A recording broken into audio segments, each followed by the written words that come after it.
On April 11th, 2026, the Prime Minister of Canada stood in front of a packed convention hall in Montreal and said 14 words that brought the entire room to its feet. The days of our military sending 70 cents of every dollar to the United States are over. Standing ovation. The crowd roared. The headline went global. But here's the part nobody in that room asked. With what? With what factories? With what workers? With what technology? With what money? Because right now, Canada's next generation fighter jet is the F-35, built by Lockheed Martin in Texas. The maritime patrol aircraft replacing the Auroras is the P-8A Poseidon, built by Boeing in Seattle. The surveillance drones are MQ-9B Sky Guardians, built by General Atomics in California. The heavy lift helicopters are Chinooks, built by Boeing in Pennsylvania. The combat system going inside the new warships is the Aegis system, built by Lockheed Martin in New Jersey. Even the armored vehicles assembled in London, Ontario are built by General Dynamics Land Systems Canada, a subsidiary of a United States defense corporation headquartered in Virginia. 70 cents of every military dollar does not go to the United States because of a policy failure. It goes there because Canada does not manufacture the equipment. The dependency is not political, it is structural, and announcing that it is over does not change a single production line, a single patent, or a single factory floor. The speech gets the standing ovation. The ledger gets the bill. The branch plant arsenal. Canada's domestic defense industry employs roughly 81,000 workers across 600 firms. It generates $14.3 billion in annual revenue. It spends $440 million on research and development. On paper, it looks real. But look at what it actually builds. Canada is strong in maintenance, repair, overhaul, training simulators, aerospace components, in-service support. These are highly valuable capabilities, but they are not the capabilities required to manufacture a fifth-generation stealth fighter from raw materials. They are not the capabilities required to design a maritime combat system or produce precision-guided munitions at scale. Canada builds parts. America builds platforms. That is the structural reality this speech did not mention. The domestic industry is not a sovereign defense ecosystem. It is a branch plant arsenal. It is a colony of subcontractors feeding components into an American machine that controls the design, the intellectual property, and the final assembly. The current domestic share of defense contracts sits at roughly 43%. The new strategy demands 70%. That means nearly doubling the domestic share inside a decade, in a country that has not independently designed and produced a combat aircraft since the 1950s.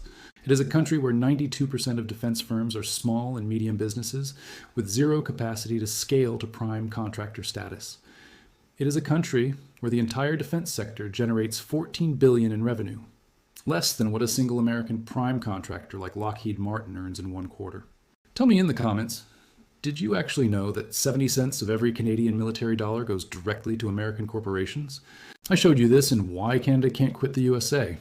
The economic dependency is not limited to trade or energy. It runs straight through the military.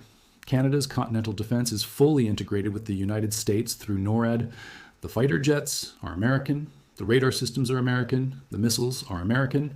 Removing 70 cents from the American ledger does not just require building new factories, it requires building an entirely new industrial ecosystem from scratch while maintaining the alliance that currently keeps the country defended, the Avro Ghost. Canada tried this before. Once. In 1953, Avro Canada began developing the CF-105 Arrow. It was a supersonic, all-weather interceptor that was, at the time, one of the most advanced aircraft on the planet. Mach 1.9. Early fly-by-wire controls, cutting-edge avionics, Canadian-designed, Canadian-built, Canadian-crewed. On February 20th, 1959, the government canceled it. Every prototype was ordered destroyed. Every blueprint was scrapped. 14,000 workers lost their jobs in a single day. The engineers scattered to NASA, to Boeing, to Lockheed, to the British aerospace industry. Canada's indigenous fighter aircraft capability was dismantled in an afternoon and never rebuilt. The Arrow is not just a historical footnote. It is the original wound in Canada's defense sovereignty. It was the exact moment the country chose to drain its own capability rather than sustain it. The brain drain that followed the cancellation permanently destroyed the talent pipeline. The industrial base that built the Arrow was eroded in a single political cycle and never recovered. Every fighter jet Canada has purchased since 1959. The Voodoo, the Starfighter, the Hornet, and now the Lightning has been American, and the Arrow was not the only collapse. The Sea King helicopter replacement became a 32-year procurement crisis. The original contract was signed in 1987. It was canceled in 1993 for political optics, costing over $500 million in penalties with absolutely nothing delivered. The replacement did not enter operational service until 2015, 32 years from contract to cockpit. Canadian military personnel flew obsolete, highly dangerous helicopters for 3 decades, while the procurement system hemorrhaged time and money. The River-class destroyer program is following the exact same corrosive pattern. Launched in 2010, first delivery not expected until the early 2030s. Original cost estimate, $26 billion. Current projection, over $85 billion. Lifetime costs are projected above $300 billion. This is the unvarnished track record of Canadian sovereign defense procurement. Not failure by incompetence, failure by structure. It is a system rigged to overpromise and underdeliver across every political cycle. 67 years of dependency, not because of a lack of ambition, because the system exploits ambition and converts it into phantom timelines and phantom budgets that collapse under their own weight. The $100 billion question. Let me walk you through the actual procurement ledger. The F-35 program alone is valued at $19 billion for pure acquisition. Lifecycle costs, operations, maintenance, infrastructure, and sustainment over 30 years are projected to exceed $70 billion. 88 aircraft, every single one of them built in the United States. The River-class destroyers, 15 warships intended to be built domestically, started with an estimated cost of $26 billion. The current projection sits above $85 billion. The first ship will not be delivered until the early 2030s. The program was initiated in 2010. That is a 20-year wait from strategy to steel in the water. The P-8A Poseidon Maritime Patrol Fleet means 16 aircraft through United States foreign military sales. The MQ-9B drones mean 11 aircraft from General Atomics.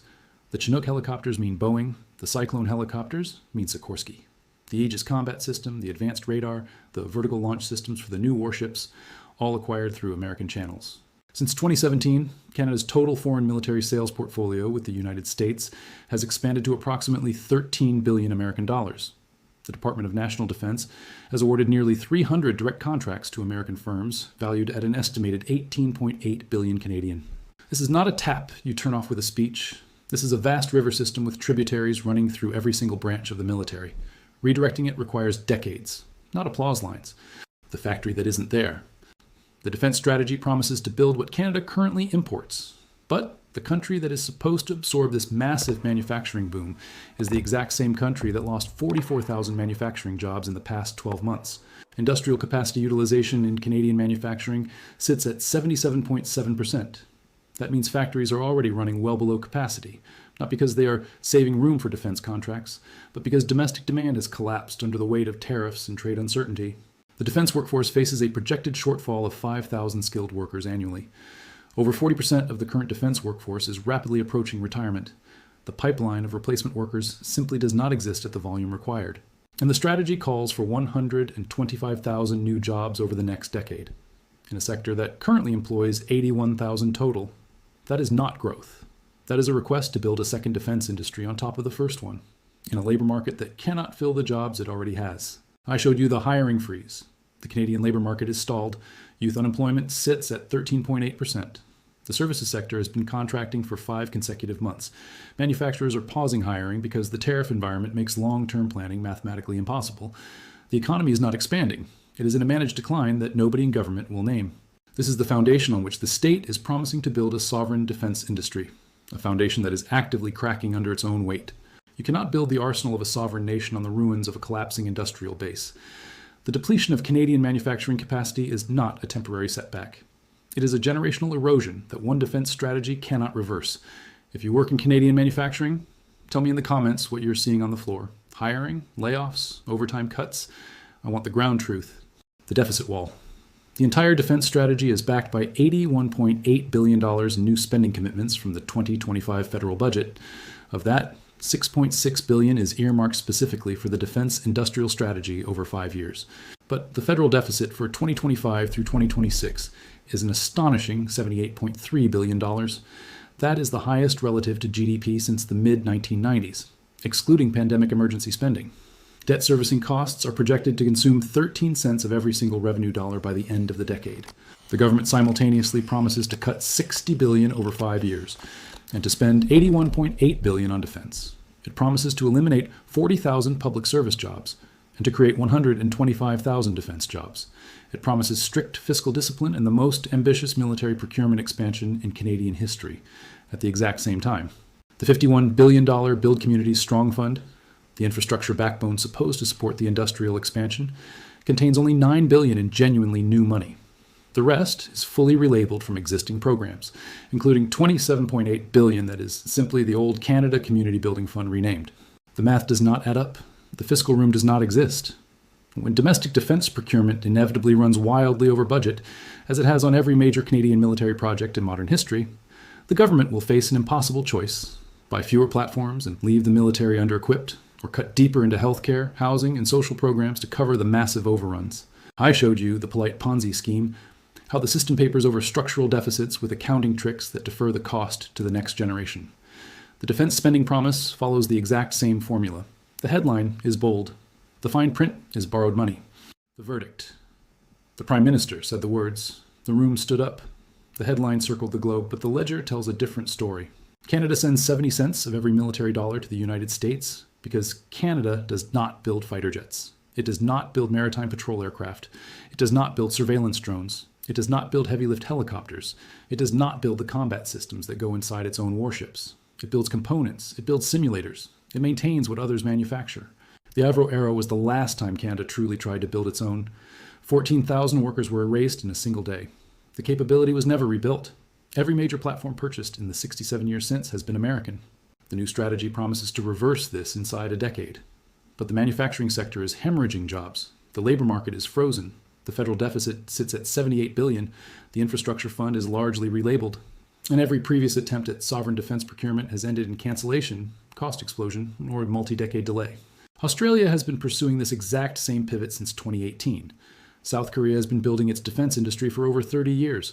Israel spent decades creating its sovereign capability. None of them did it in 10 years. And none of them started from a manufacturing base that was actively contracting. The speech was about sovereignty. The math is about dependency. And dependency does not end with applause. It ends with factories. Factories that do not yet exist in a country that is currently closing the ones it has. I showed you why Canada can't quit the USA. I showed you the tariff filter. I showed you the hiring freeze. I showed you the subscription trap. I showed you the oligopoly tax. Every one of those videos described a structural trap that holds Canada inside an economic relationship it cannot escape through rhetoric alone. This is the military chapter of that exact same story. The 70 cents does not flow south because of a policy choice. It flows south because of 67 years of industrial hollowing that one speech cannot reverse. The defense dependency is the final proof that the branch plant economy is not a metaphor. It is the architecture. Canada does not own its own security. It rents it from the exact same country that is currently imposing tariffs on Canadian steel, aluminum, and automobiles. The standing ovation lasted 30 seconds. The dependency will last decades, and the ledger does not clap. Drop a like so more Canadians see the math behind the headline. Subscribe for the economic truths nobody else will say out loud. Tell me in the comments, do you believe Canada can actually build its own military equipment? Or is this another promise that sounds like sovereignty but reads like theater? I am Hoch, and I will see you in the next one.